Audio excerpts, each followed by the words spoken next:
The robber deliberately exposed his face during the robbery. He also released all the shop clerks and told them to report to the police. There was a large amount of cash in the store, but the man did not take any of it. Instead, he stuffed some money in front of the hostage. After the police arrived, the man refused to negotiate. He even mocked the officer's voice and told the police to change to someone else. The police commander planned to negotiate with the man in person, but the man directly stopped him. Before the commander could continue, the robber took the hostage to the rooftop. With no other choice, the police asked a negotiation expert to help. When the expert arrived on the rooftop, he realized the robber was not simple. The robber stayed very close to the hostage and the wall the entire time. This gave distant snipers no chance to shoot. He then deliberately made the expert stand in front of him. This blocked the police's line of sight. When the expert asked what the robber wanted, the robber said he wanted to play a game. As soon as he finished speaking, he fired a gun and shot the hostage. The police immediately prepared to act, but the expert suddenly noticed that the robber was holding a bomb detonator. The robber had already placed many bombs on the rooftop. He said everyone would die if he pressed the button. The expert suspected the bombs were fake. He wanted to gamble and test the robber, but the police commander immediately stopped him. He ordered the expert not to act on his own. While the expert felt helpless,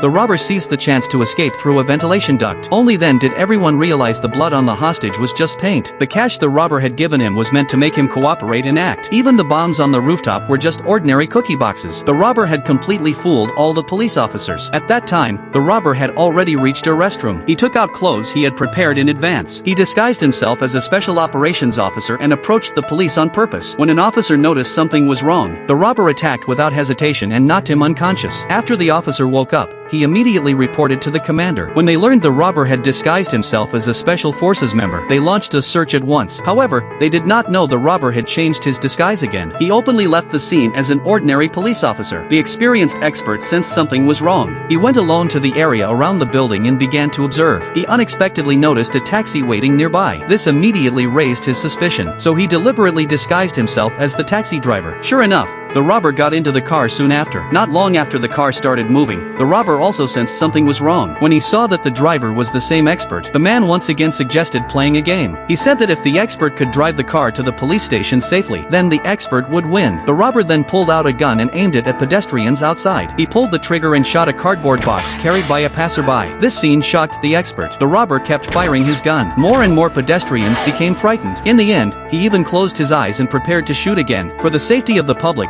the expert had no choice but to step on the brakes and stop the car. But when he turned his head back, he realized the robber had already disappeared.